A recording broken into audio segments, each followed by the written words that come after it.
Welcome to the Cassandra Terry Morning Show. Cassandra Terry, the mindset coach and founder of Manifesting Miracle Makers, rounded up her LinkedIn family once again. First, we've got Brian Smart, Mr. Content and Dadpreneur. He's striking the perfect balance between raising his youngest daughter and creating masterful content. Next, meet Denise Annalise Spiller, the gig expert and relentless traveler and writer. She turns every gig into an adventure. Then there's Jay Pasquale, a storytelling strategist, a poet and voiceover artist. He's weaving tales that'll make you think, laugh, and maybe even change your perspective. Get ready for a show filled with wisdom, inspiration, and the magic of family. Let's welcome Cassandra Terry and the rest of the fam. Hello. Welcome to the Wednesday edition of the Cassandra Terry Morning Show. It is Wake Up Wednesday.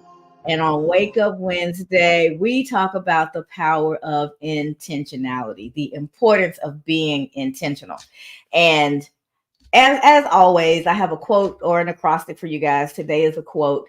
And we'll go around the room and we'll share our thoughts and what each other's conversation triggers, what your comments bring about, as well as, just what each person wanted to share in relation to the quote, and just our perspectives on the importance of intentionality. But today I woke up a little early. I'm feeling great, full of energy. So I'm super grateful for that because I've been a little bit under the weather, but I woke up this morning just feeling good, well rested. The first time in a while that I've woken up and felt like, oh, I slept well, my battery's recharged, I'm ready to go. So forgive me if I just spill over because I'm so full of energy today and it feels good. But one of the things that I can do on a Wednesday when I wake up early is I have the opportunity to catch Stanley Green's room. And this morning, his room aligned so beautifully with what it is that we talk about on Wednesday. And so I want to share with you guys some of the things that I learned from his room. Just like I always start with a quote or an acrostic, his rooms always have a video, less than 5 minutes typically, a video that he has his followers watch before coming into the room, and that is driving the conversation. So today's video, let's see if I can find his name of the guy who actually whose video it is, so you guys can catch it, and I'll try to remember to put a link to it after we close the show. But he was talking about our thoughts, and Stanley always gives he always says we have about 50,000 thoughts a day. And there's plenty of research that supports that. And this particular video that we watched, the guy said 65,000 thoughts a day. So just think about that. Somewhere between 50 and 65,000 thoughts that you're processing all day, every day. Just think about what our brain is going through all the time. However, the most important thing, the most impactful thing for me that I heard from that video was the speaker was saying that 95% of those thoughts are subconscious, meaning we don't even realize they're happening. That's that autopilot that we talk about all the time, that stuff that's happening in the background. And the other data point that I thought was most important was that the 5%, our conscious thinking, can program the 95%. Meaning, if most of the time we're moving through the world thinking about what we're worried about, what has gone wrong, what has frustrated us, who we're mad at, all those negative things, that's what we're programming the other 95% of our thoughts to process under the covers, right? Under the hood, where we're not even aware of what's going on. Right. So getting control of that 5% of your thoughts starts to reprogram or change, influence the 95% that we're not aware of. That's powerful. That's that power that I talk about all the time, how we have so much more power than we realize. We have so much more power than we actually take control of. If that 5% that I'm aware of can change the 95% that's quietly driving me, telling me what I deserve, telling me what I'm capable of, what I should and shouldn't do, how life really is. If that 5% can affect that 95%, look how much control we have by the choices that we make. So when we choose, and I won't remember it exactly, but he basically said, choose positive thoughts, choose creative thoughts, choose the thoughts that are going to be impactful, the things that are going to move you forward towards the life that you want. So choose your thoughts wisely. How do you do that? First of all, you have to tap in and be aware of what your thoughts are. We've talked about that for almost a year now. Actually, for over a year. I went to a celebration. I think it was yesterday. Yeah, last night. I went to Damien and Jack's room, Jackie, and they were having their 1 year anniversary of their room, which was really cool. So it prompted me to look back at how long this has been going on, how long the Cassandra Terry morning show has been happening. And it actually began in February. So it was running for a year in February. October the 10th is when Brian joined. October the 11th, there was OJ. And by the 12th, kind of the fam was in full effect. And so in October, we will have been doing this as a collective for a year. So I hadn't even thought about it really at this point until I was celebrating with Damien and Jackie last night. And I was like, just out of curiosity, I started looking back. And that very first video was there. And it was hilarious because I did the whole show and I was just getting you. It was the first time I was using StreamYard, and I didn't put myself on the stage, so there was just darkness and no voice. It was just the black screen for 20 minutes or whatever. And so when I went back to look at it, I realized what was happening. I was like, oh no. So I did it again, and figured out where the error of my ways. And then I kicked off the first show as a repeat and had to take down the mess. And I used that. I talked about resilience and how important it is to overcome obstacles and learn and not see a failure as a stop sign, but as a pause. I need to figure out something here, do something different, and get back in. And so from the very beginning, since February a year ago, we've been having these same conversations, guys, day in, day out, week in, week out. So the question that you have to ask yourself at this point is, you've invested a lot of time here. You've invested a lot of energy. Some of you have shown up outside of this space and have participated in courses and vision board parties and different things. Conchita, thank you so much. I saw you last night. You registered for the SOAR challenge that we're kicking off next week. So you guys are invested, not just in me and the fam, but you're investing in yourself. But are you intentional about that investment? What do you intend to get from it? What have you allowed yourself to get up to this point, right? And if nothing else, by now, we should have a more awareness of our thinking, because it's one thing to get excited in the moment. It's another thing to actually take something from that moment, integrate it in your life, and show up differently so that you can start to break old habits and patterns and move towards what it is that you want. Yes, Kim, I would love to see you there. That would be great. It starts next Monday. So being intentional is so, so very important. So right now, wherever you are, whatever you're doing, set an intention first for the time that we're spending together right now.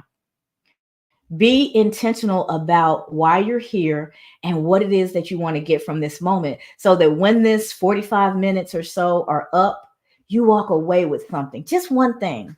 I did a presentation over it. Probably, I think April will be about a year ago, and it was talking about the voice within, my favorite topic. But it began with the number 85.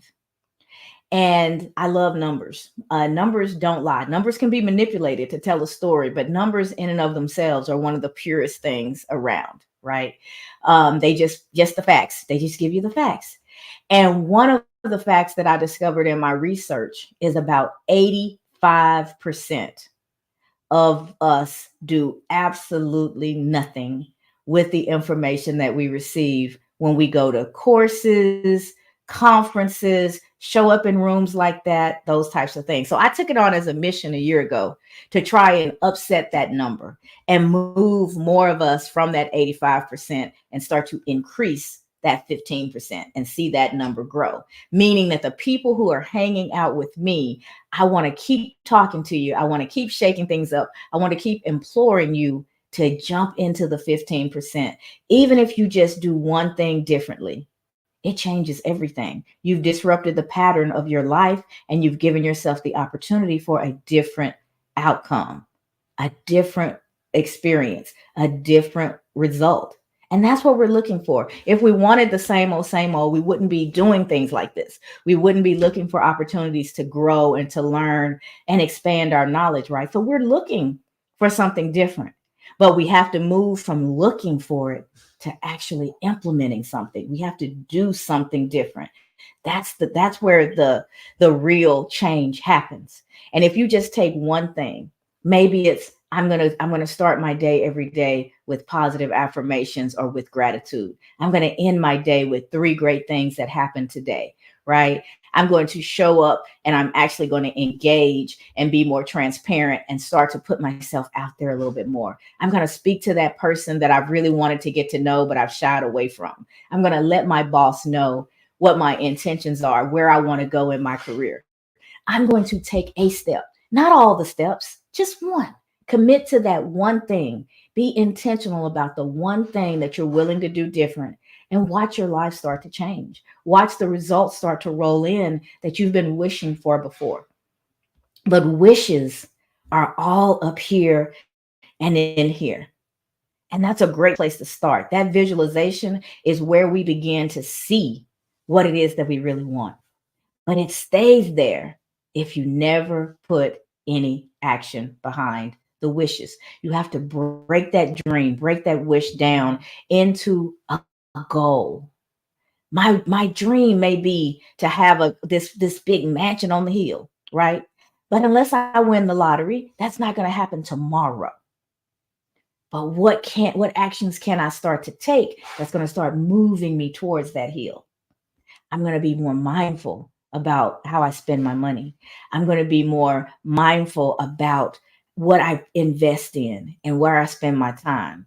I'm going to take good care of my abode, of where I live right now, so that I'm prepared when I have a bigger place to take care of. You start to think about what you're going to do.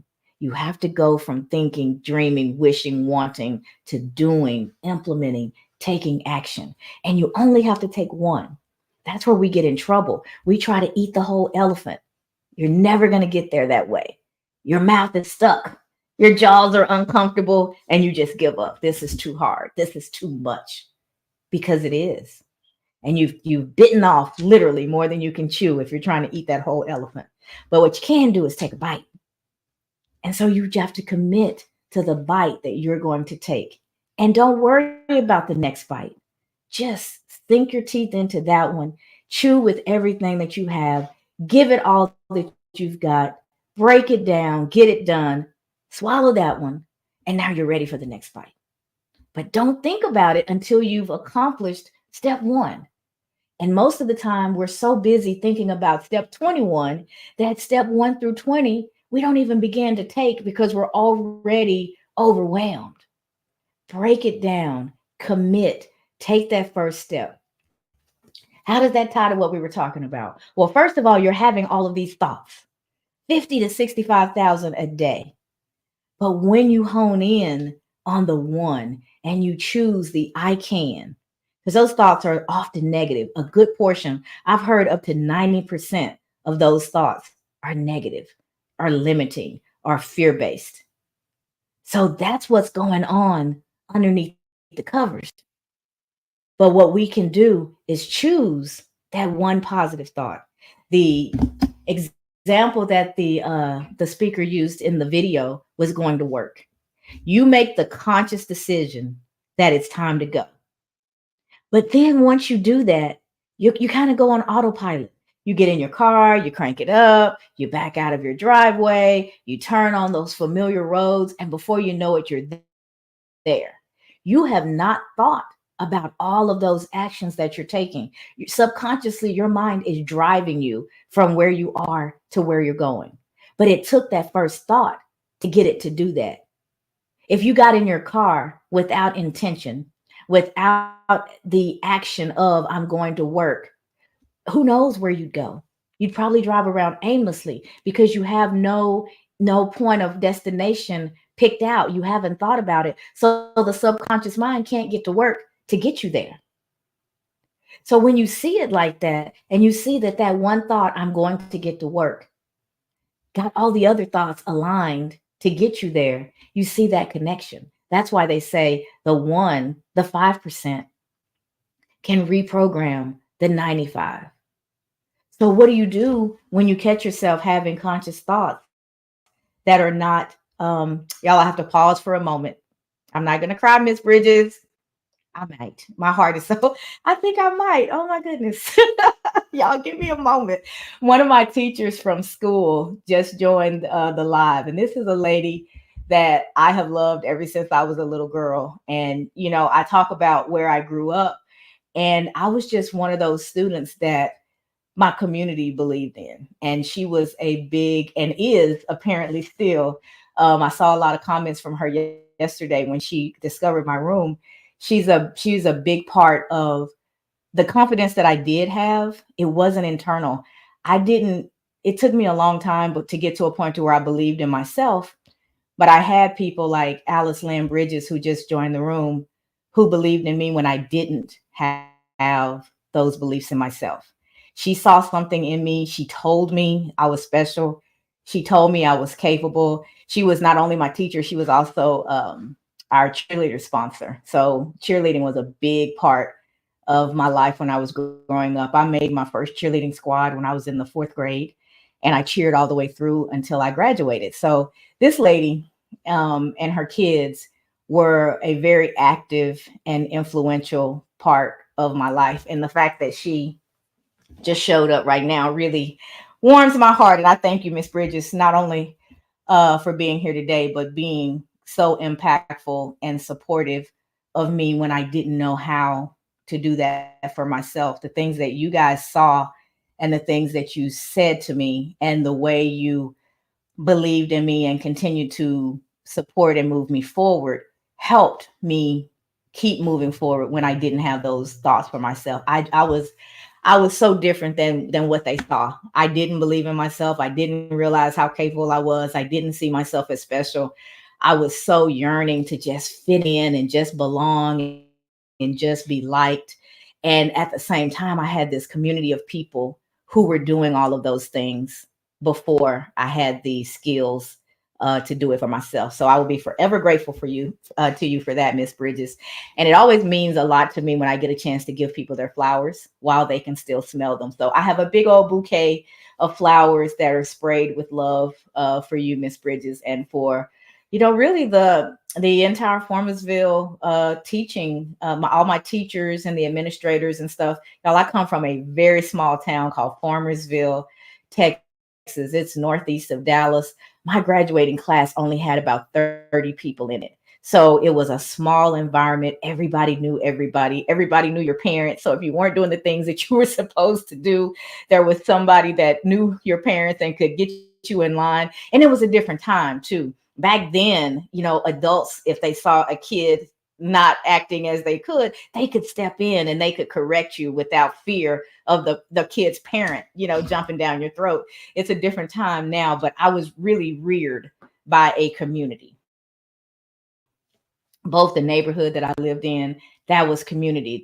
So many people stepped in and parented. And then at school, a community. I mean, those folks raised me up and told me I was capable of everything. I think I quoted, I know you remember Miss Cook, Miss Bridges, and Miss Cook was the English teacher and the advanced English teacher in high school.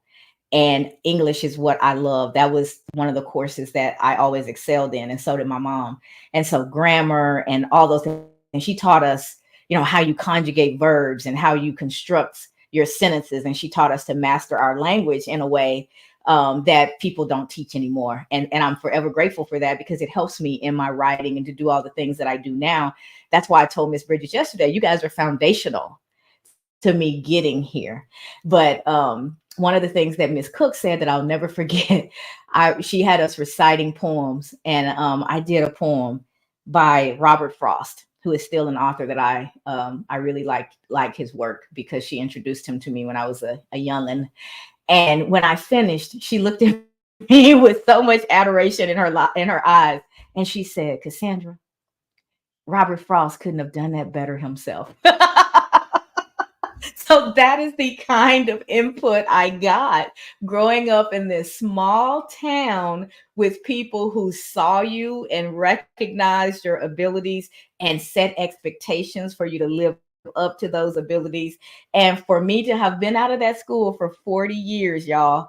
I graduated in 1986. I've been gone a long time. And one of my teachers is here. She found the room yesterday, and she started sharing it, and other people from the city that I grew up in. Y'all, a city with not even a stoplight. We had some stop signs, but we didn't even have a stoplight. And that's how small the community was. Because she shared it, other people from the city started to see it and started to respond. And so it's just amazing that she followed through, and she's actually here live. So forgive the little sidebar, but it was totally worth it, because this woman and that entire community believed in me when I didn't. And that belief pushed me right on out the door and into college and into all the things that have come since then. So, Miss Bridges, I love you, and I am so grateful for you now and then.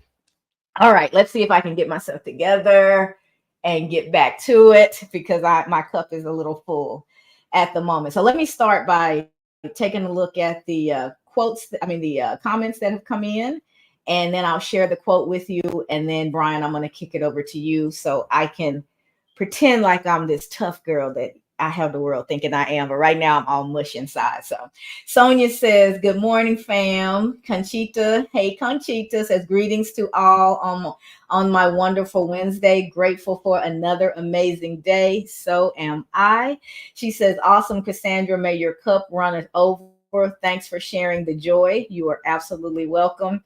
Kim says, "I have to get signed up." True that. Yes, Kim, I'm going to send you the link afterwards, right after the meeting is done. So you can go ahead and get signed up today, and we can get you locked in, because we are going to have a great time next week. I'm excited about it. Uh, Conchita is using a Cassandraism. She told Kim, "Get from to do to done."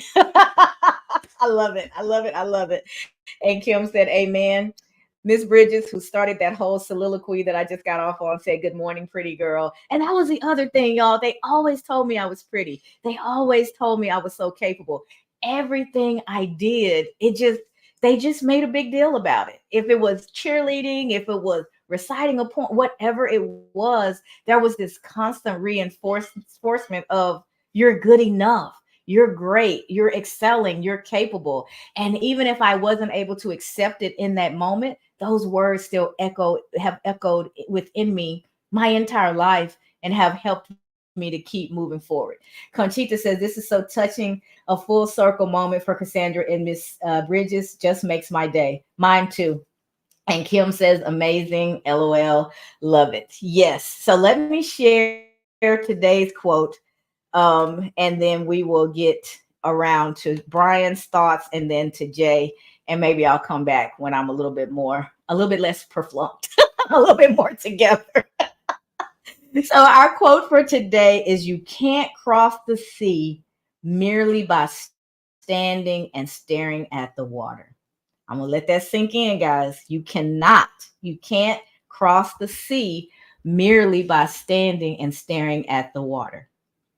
Why is that important? Why is that a good quote for a day like today, Wake Up Wednesday, when we focus on being intentional, because you have to do exactly what I was talking about before. Move from dreaming about a thing to taking that first step. The way you're going to cross the sea is by taking inspired, purposeful, intentional action.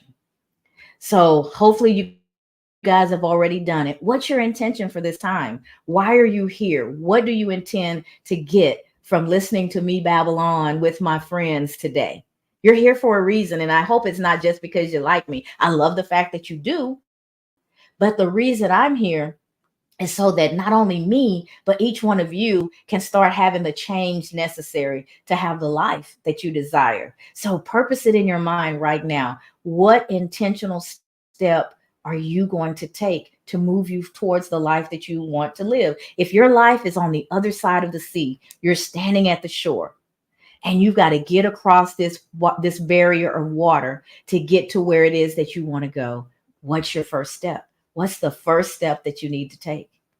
Think about that right now. See your life, the goals that you have for your life right now, on the other side, and commit to step one right now, and leave this room not only committed, but start taking that step. The next step will appear. It'll become clear to you what else you need to do, but it begins with that first purposeful, intentional action. You have to do something. You can't cross the sea merely by standing and staring at the water. Brian, I hope you're in a position where you can share with us. Save your girl, because an emotional puddle. I'm a mess right now. So Did, please unmute and did you say, say perplunked? Did you say perplunked earlier? It sounded like I heard you say I perplunked. did. I thought you did. Yeah, I thought you did. that's that I'm Margaret gonna I'm education. gonna say We didn't play. We I'm didn't gonna play say the Miss funny Bridges show. had something to do with that. I We think Miss did not Bridges had play. something to do with that. Miss Bridges had something to do with that. They expected us to master our language. They expected us to understand how to punctuate, how to construct a sentence. How they expected that, and we rise to the expectations that are set for us. So I And had you high delivered. standards, and so there we go. Perform. And still delivering perplunked. That's hilarious. I love this quote today. You can't cross the sea merely by standing and staring at the water. That is the epitome of consciousness, of being awake, is realizing, hey man, I'm not gonna make it if I just stand here and do nothing. I'm never gonna move to the next space. I also like what you said about autopilot. So this is a conversation I have with my kids all the time. And this is something I talk about in my work all the time. I talk about, and I got a couple of meetings this morning I'm heading into, and we're gonna be talking about this.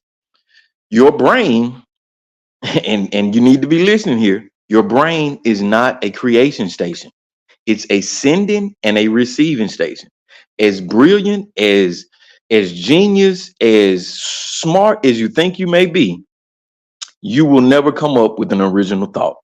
Sorry to disappoint you guys. No thought is yours.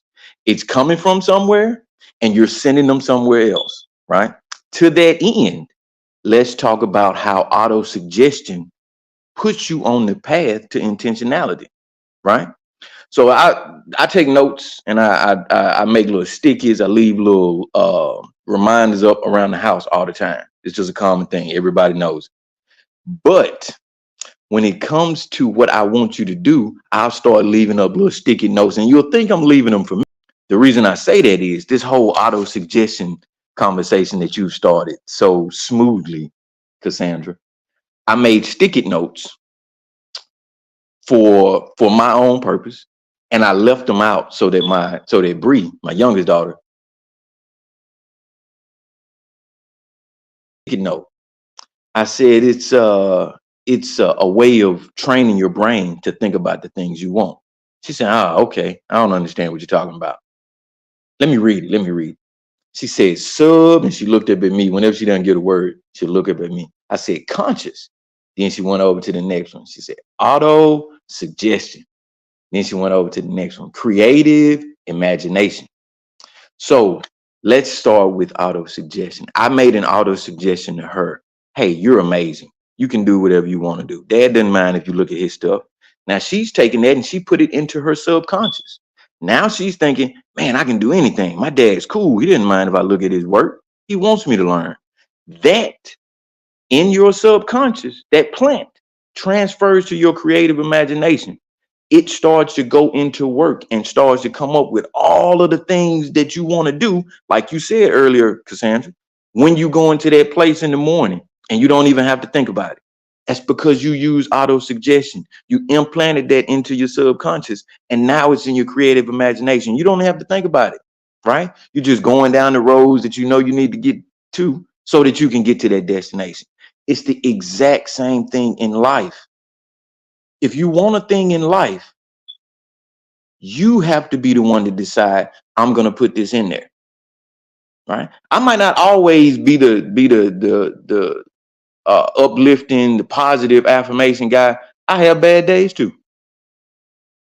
So for those days when I don't have the mental fortitude to inject these thoughts of positivity into my mind myself, another form of auto suggestion is surrounding yourself with people that can do it for you. So if I'm not able to do it, guess what? Cassandra's going to do it. Jay's going to do it. Bree's going to do it. Somebody's going to give me what I need to help continue to fill my subconscious with those thoughts that I need to continue to direct my path. Auto suggestion is one of your most powerful tools. Like my man said, use it. Like Bree says, let's do it, Dad. Use auto suggestion. It is your superpower. You can do what you want to do, but you have to decide what that is. That's why your definite objective is so important, right? People will say, oh, well, I can't have a definite objective because I don't know my values. Cassandra just told you, take one step at a time. Start with wanting that definite objective. And I guarantee you, you'll start to ask yourself, well, what are my values? Now you're going to go searching for your values. Once you find your values, you can start to align that definite objective with those values, one step at a time. Start with learning what it is that you want, and everything else will start to come in after that. That's my time. I sound like an announcer. That's my time, guys. I mean, I love it. If we just look at our children, they learn to hold their heads up before they can sit up. They learn to sit up before they can crawl. They learn to crawl before they can walk. They learn to walk before they can efficiently run. One step at a time. And they don't quit. Could you imagine? I was talking to somebody, I don't know if that was you, Brian, or somebody at work. We were talking the other day. Could you imagine what the world would look like if our children, once they had that first fall, said, I'm never going to try to walk again? Or if the mom, once the child fell, said, I'm never putting them down again. I'm never going to let my child fall and hurt themselves. So I will just carry them for the rest of their lives. No, step by step, one step at a time, we build upon the foundation. You start with that clear, that definite objective, that intentional, purposeful thing that you're going for. And then you begin to take those steps one at a time. Learn to hold your head up on your own. You've seen a baby's head, it's just wobbly. That's one of the first things a new mom's going to tell you when they hand you the baby. After they've asked you if you've washed your hands, the next thing they're going to say is, be sure you hold the head. Keep the head secure, right?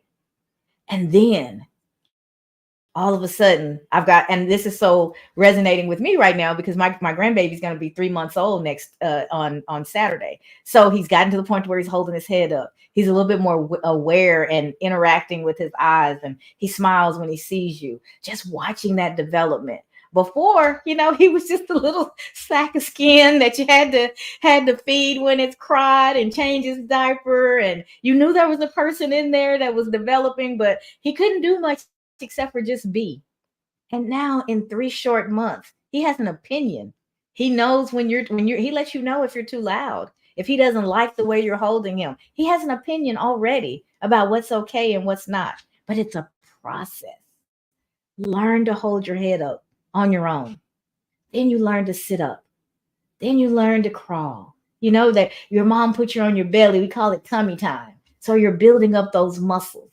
We have to give ourselves grace and space to build up the necessary muscles to accomplish the things that we're going after. We try to go straight from brand new baby to crossing the stage in college.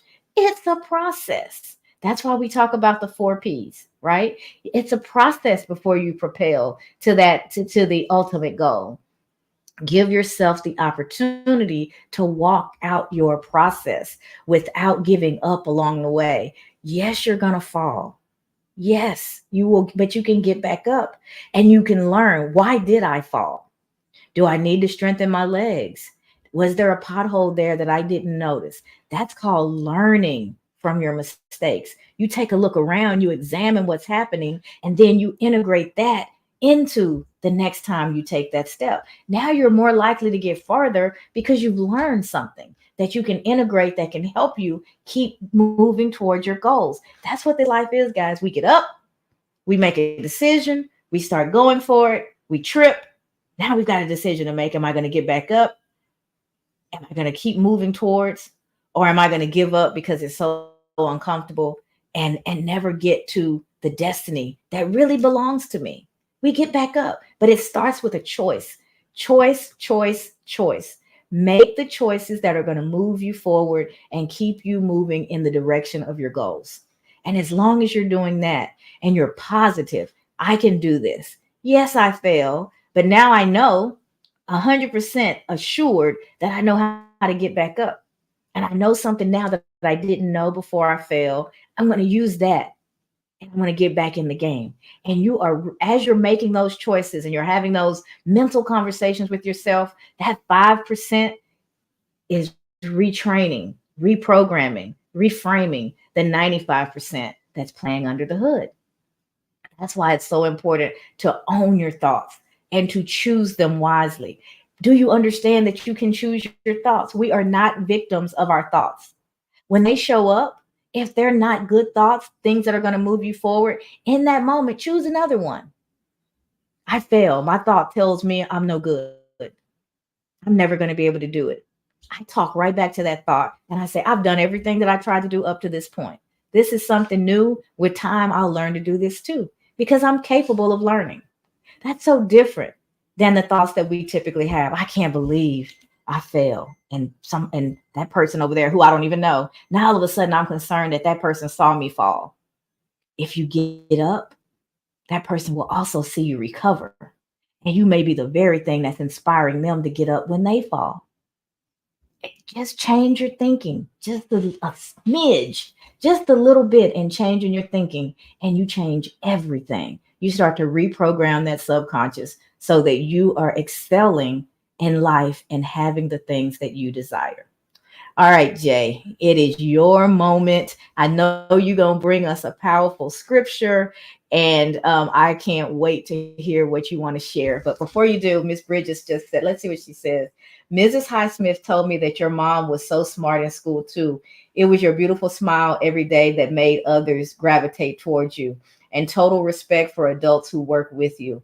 We never see ourselves as others see us. You were respected by teachers as well as your peers. You have been outstanding all of your life. That's my foundation, guys. That's what was poured into me every day, even when I didn't know how to receive it. That's the environment that I grew up in. So say the things, say those things to your, she said, get rid of that stinking thinking. Exactly. Get rid of that stinking thinking and began to reprogram your mind so that you support what it is. You can see yourself having it. You can see yourself achieving it. You see yourself as someone deserving of it. That makes all the difference in the world. And when you're blessed enough to have a community that's pouring into you as well, you can't win. You can't lose. The only way you're going to lose is to quit. The only way. And Mrs. Hightower, Miss Highsmith was right. My mom was and is extremely smart, and so was my dad. I heard they were both really good students, and so yeah, I'm grateful for my DNA as well as the community that I was born into. So thank you for that, Miss Bridges. Leah said, "Bam, that is fire." Flip the script. Exactly. Flip the script on that stinking thinking. When you hear those negative thoughts go through, don't just let them lay there and fester. Challenge them. reframe them, talk back to them with a positive message, bring in evidence if you need to, right? Lean into your community because your community sometimes does see you better than you're able to see yourself.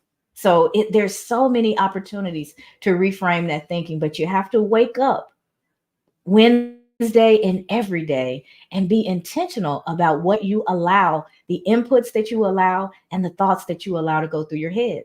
Stop them. Don't choose. Those thoughts are going to, they're fleeting, but just don't choose those negative ones. Invest in the ones that are going to help you get where it is you want to go. All right, Jay, over to you. I'd love to hear what you have to share with us today. Thank you, Cassandra. I think one of the biggest examples of living intentionally was Daniel. And so I'll go to Mm-hmm. the book of Daniel, chapter 6, verse 10. Now, when Daniel learned that the decree had been published, he went home to his upstairs room where the windows opened towards Jerusalem. 3 times a day, he got down on his knees and prayed, giving thanks to God, to his God, just as he had done before. So it was Darius who said, "Hey, look, you got to worship me. This God of the Israelites and Jerusalem, nah, it's me." And as soon as Daniel heard it, he went right up to his room, went right to his window, and opened it towards Jerusalem and said, "Okay, I heard it. I understand this decree's out there. I still don't care. I'm intentional. My intention is to worship my God." And we understood later what happened, right? Daniel has a powerful story. He defied the order, he defied that decree, and he faced retribution from it. And this is something that we as believers got to wrap our heads around, knowing that we're going to go through adversity and still live intentionally, right? For those of us who are believers, it's that spiritual connection. It's having that consistency, that prioritization for faithfulness and prayer, right? Those things together is what's going to get you through that adversity. God's supposed to be, right? If you're a believer, the all powerful God, right? He has dominion over everything, right? So, why then would we question that authority if we're going to go through some adversity? God could stop all of that from happening at a thought, right? But we have to go through it. And it's from that we'll learn that intentionality, that persistence, that consistency, and that prioritization is going to get you through that adversity. I like what's happening here, Cassandra. The fact that you're seeing a glimpse into your past and recognizing all your experiences that led to today, right? The intentionality of your life and how it led to this moment here right now where you are. I'm recalling my time and looking back at my experience, and I wasn't always the, the model student. Um, the constant theme throughout a lot of my parent teacher association meetings or parent teacher conference meetings was Jay would excel if he would just apply himself. And quite truthfully, I was bored. And so I intentionally did the things that I wasn't supposed to do and could have done a lot better than I had done. I got A's and B's, but I could have gotten the I could have gotten the dean's list or whatever. But um I remember there were some glimpses of times when I was like, okay, I could really do something. I could really do something. And I recall being in a class. It was actually Mrs. Smith's class. It was um it was English class. And I loved it because we it was about reading and grammar, and I loved it. And one day I used a word because I was supposed to use this word in a sentence. I used this word in a sentence. She said, "No, that's not that. That's not the meaning of that. That's not you're using it incorrectly." I said, "No, I'm not." As a matter of fact, I know this word because I read it recently in a book on my own, and I had to really wrap my head around it by using the context clues in that book. And she still said, "No, you used it." And I said, "Okay, I'm so confident. I'm so confident that if you bring that dictionary here, I will I will bet that you will allow me to skip class in your class, skip class in your class, because I know I'm correct." And she read it, and I was correct. The teacher was incorrect, and I never took her up on the offer on the bet, because I knew I was going to get in trouble. But it just that kind of thought stuck with me for a minute, that if I had just applied myself, right, being intentional, where could I have gotten myself, right? How far could I have gone if I had just listened to my teachers and my parents at that time in my life? You see, but and you just now as an adult, I'm living intentionally. I'm applying myself because I need to, because ain't nobody got time for that. But I just thought I'd bring that to the conversation. Cassandra, thank you. Back to you. Absolutely. And and that's the thing about looking back.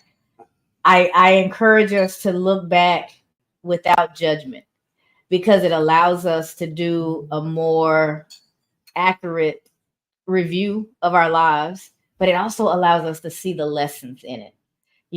And like you said, there was a time in your life where if you had applied yourself more, you think you would have accomplished additional things. But it also brings that to your today as the example. I know that being intentional, I know that applying myself is the way to accomplish what it is that I want to accomplish. So you look back on that moment where you say you didn't apply yourself, and it's just a lesson for today, instead of something that brings frustration or negative thoughts. If we could learn, because we can't change our history, so the best thing that we could learn is to review it objectively and without judgment, so that we can learn from it and allow it to make us better today.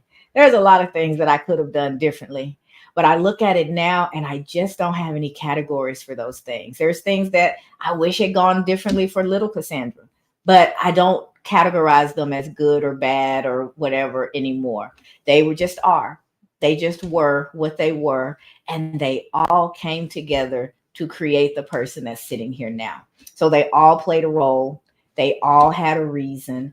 And I've said it before, I definitely don't want my drama of the life I grew up in, nor any trauma that I experienced, to go wasted.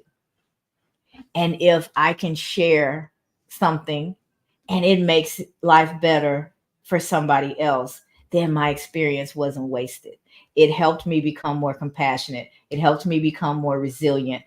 It helped me become me, this version of me that's still growing and changing and evolving and transforming as time passes and I learn additional things.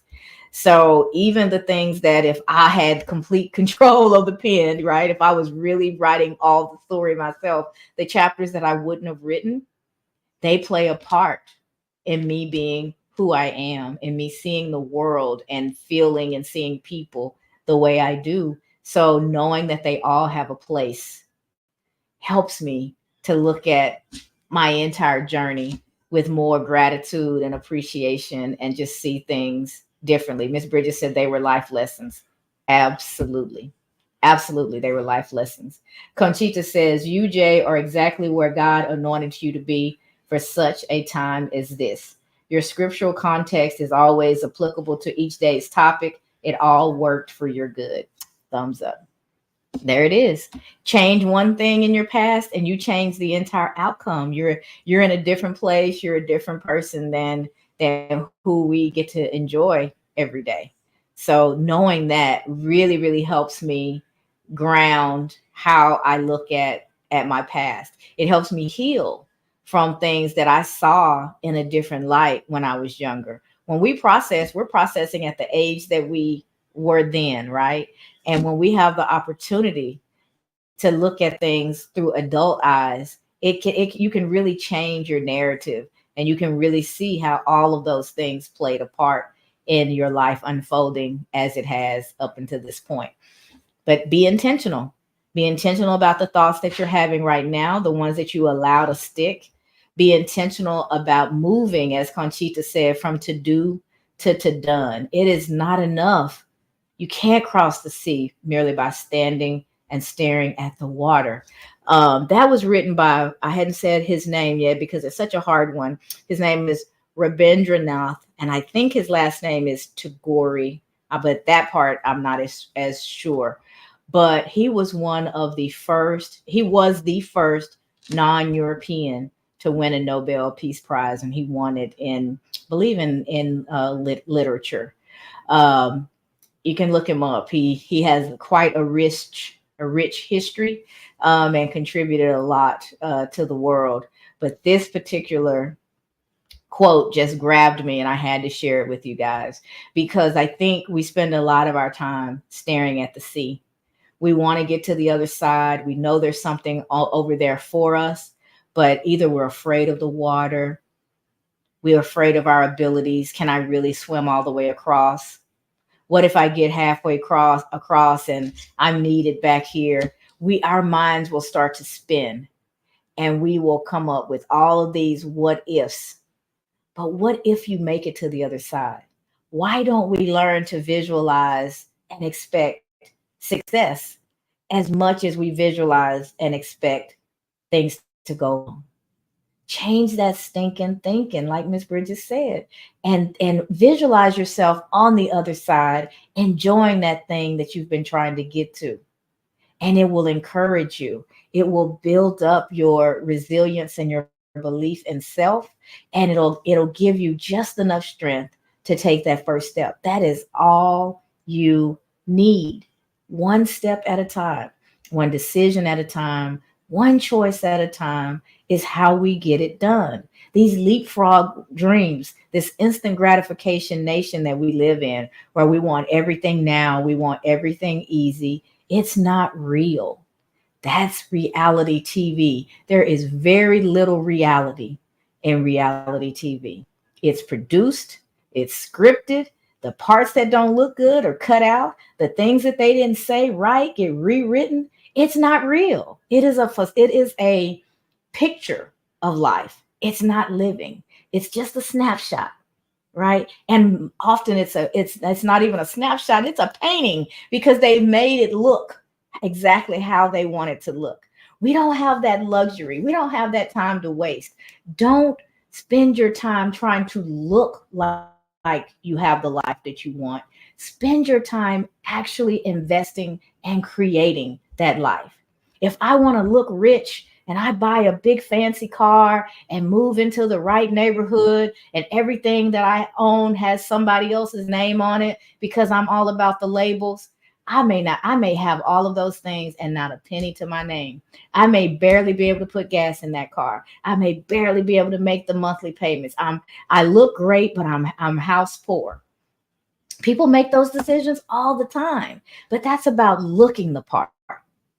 Looking the part is not nearly as important as being the part. Doing the work step by step, day by day to actually create that vision and bring it to life instead of creating the facade of that vision.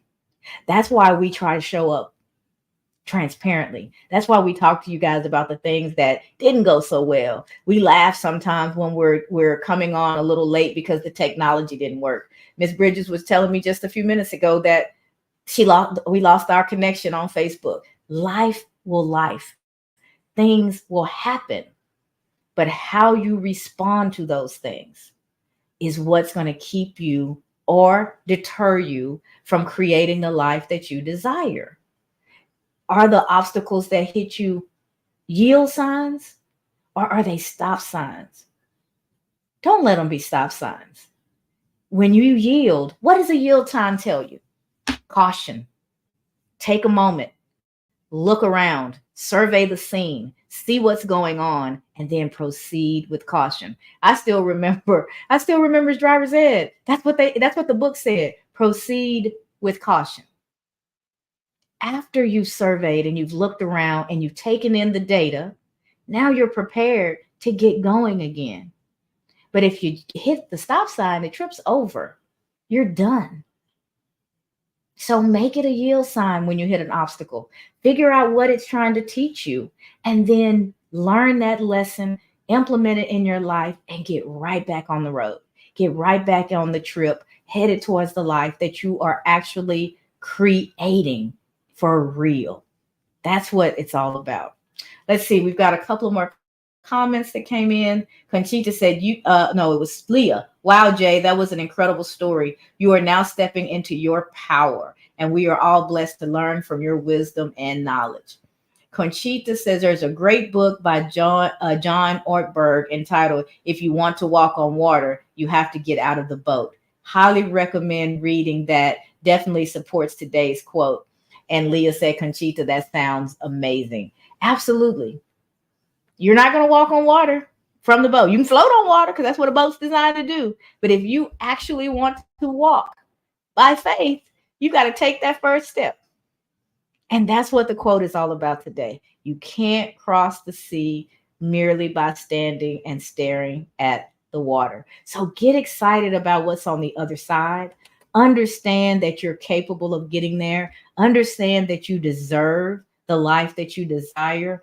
And then take intentional, purposeful action to get you from the shore and into the water towards the what's on the other side for you, whatever that may be. And guess what? You get to decide what that is, because that on the other side is the thing that you're working for. On the other side is the life that you're dreaming of.